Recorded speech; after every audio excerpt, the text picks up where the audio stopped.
और अब आपको एक बड़ी खबर बता देते हैं। देखिए, आरजेडी सवाल पूछ रही है नीट पेपर लीक मामले से। जेडीयू का पलटवार इस पर सामने आया है। मुखिया की पत्नी की सीएम के साथ तस्वीर पर कहा गया कि तस्वीर तो किसी के भी साथ हो सकती है। उमेश कुशवाहा का यह बयान। तेजस्वी का नाम लिए बिना निशाना भी साधा कि जिन पर आरोप लगा है वो बताएं।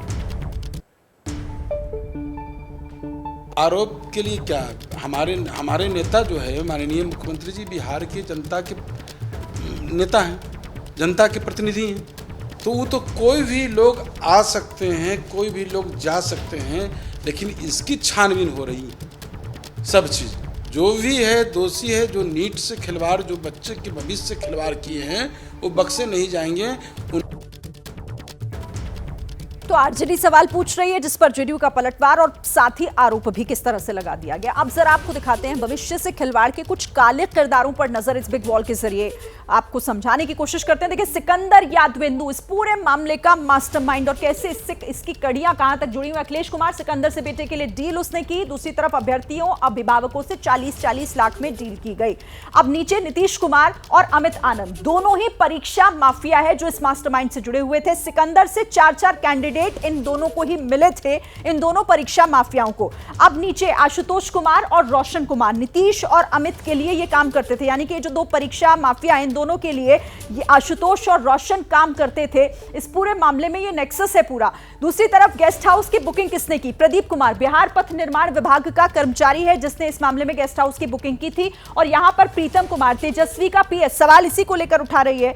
गेस्ट हाउस बुक करने के लिए फोन प्रीतम कुमार ने किया था और तेजस्वी का पीएस, और इसीलिए इसको लेकर आरजेडी से भी सवाल पूछा जा रहा है। और यहां पर आपने इसके जरिए समझा कि कैसे एक दूसरे से ये तमाम लोग कनेक्टेड थे और इसीलिए बिहार से बाहर आकर ये जांच पहुंच रही है। तो इनका उनसे क्या कनेक्शन है, इस पर फिलहाल सवाल है। अच्छा, मैं प्रकाश जी का एक बार फिर से रुक कर लेती हूं। प्रकाश जी, आप अपनी बात भी रखिएगा, कुछ आप कहना चाह रहे थे। और इसमें एक सवाल अब यह भी उठता है कि सियासत भी हो रही है। आरजेडी जेडीयू से सवाल पूछ रही है और जेडीयू कह रही है पहले आप अपने गिरेबान में तो झांकिए।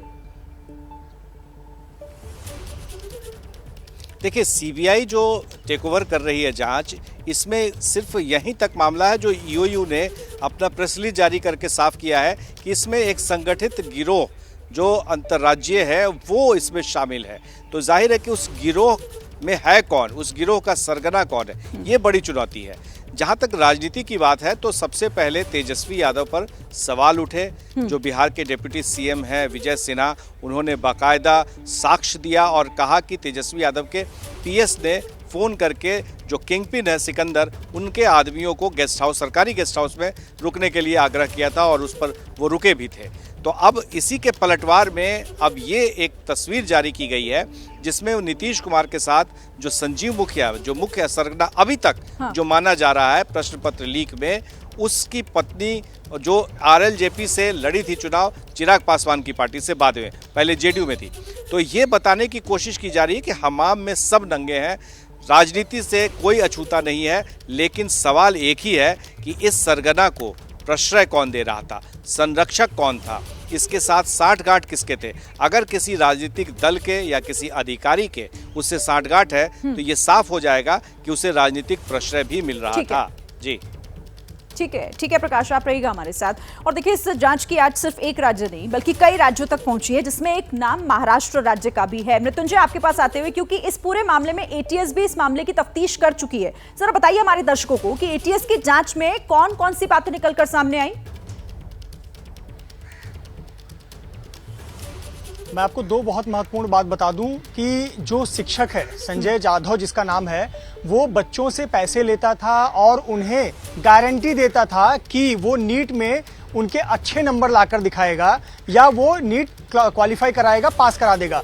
पहली ये जानकारी सामने आई है। और ये जो संजय जाधव है ये दिल्ली के गंगाधर से संपर्क में था, इस प्रकार से ये रैकेट काम कर रहा था। ये पहली इंपॉर्टेंट बात है। दूसरी जो सबसे महत्वपूर्ण बात मैं बताने जा रहा हूं वो बहुत ही इंपॉर्टेंट है, क्योंकि एटीएस को शक है कि सिर्फ नीट 2024 ही नहीं, इसके पहले की भी परीक्षाओं में धांधली हुई है। ये जो रैकेट है, जो एफआईआर दर्ज की गई है, इस एफआईआर में रैकेट 1 जनवरी 2023 से लेकर 22 जून 2024 तक सक्रिय था। इनके जो ट्रांजैक्शन हैं, लेन देन है, चैट हैं, बच्चों के एडमिट कार्ड मोबाइल फोन में मिले हैं, ये 1 जनवरी 2023 से लेकर पिछले 2 दिन तक ये ग्रुप सक्रिय था, यानी ये रैकेट काम कर रहा था। तो यानी संदेह है कि जो पिछली साल ऐसे परीक्षा हुए थे, चाहे वो नीट हो या अन्य कोई परीक्षा हो, ऐसी परीक्षाओं में भी धांधली से इनकार नहीं किया जा सकता और एटीएस इस मामले की जांच कर रही है। अब तक एटीएस को जो एविडेंस मिले हैं वो इलेक्ट्रॉनिक एविडेंसेस मिले हैं, जैसे कि उदाहरण के तौर पर मोबाइल में जो चैट मिले हुए हैं, फोन कॉल्स मिले हैं, कॉल रिकॉर्ड्स मिले हुए हैं, पैसे के लेन देन है और बच्चों के, सबसे महत्वपूर्ण, बच्चों के एडमिट कार्ड। जो बच्चे नीट की परीक्षा देने जा रहे थे उनका एडमिट कार्ड उनके मोबाइल फोन में मिला है और ये एडमिट कार्ड दिल्ली भेजा गया है गंगाधर नाम के व्यक्ति को। तो इस प्रकार से एटीएस की जांच आगे बढ़ रही है। ठीक है मृत्युंजय, आप मेरे साथ रहिए, आगे भी आपसे बात होगी। लेकिन इस मामले में ईओयू ने जांच की, रिपोर्ट सौंपी भी।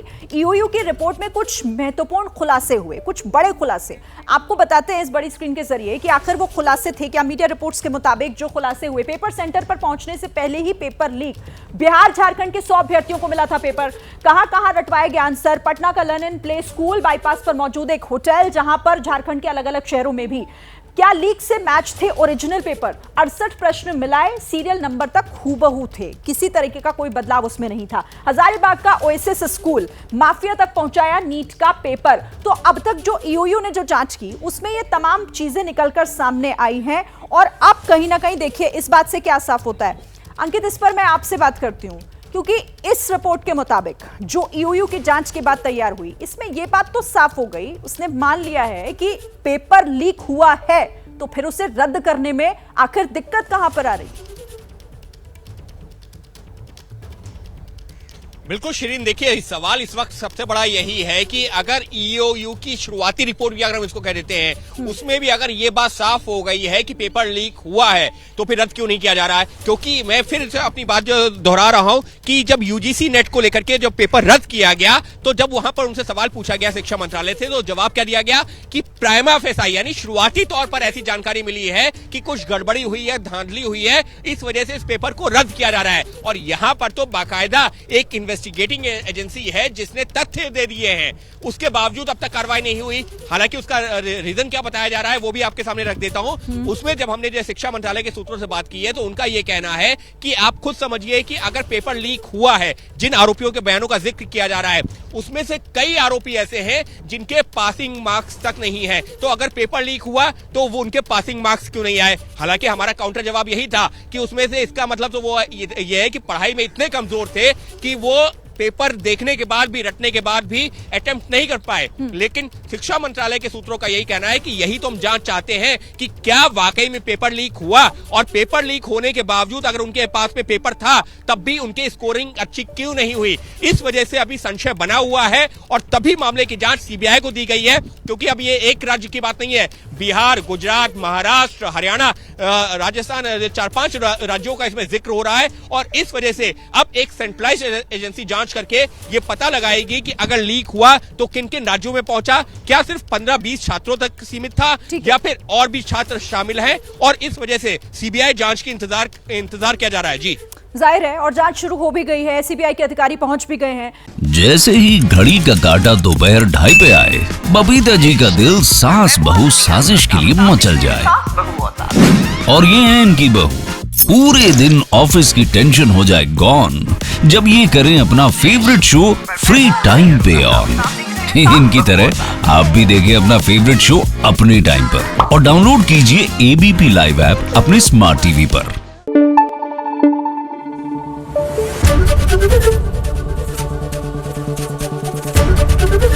एबीपी न्यूज आपको रखे आगे।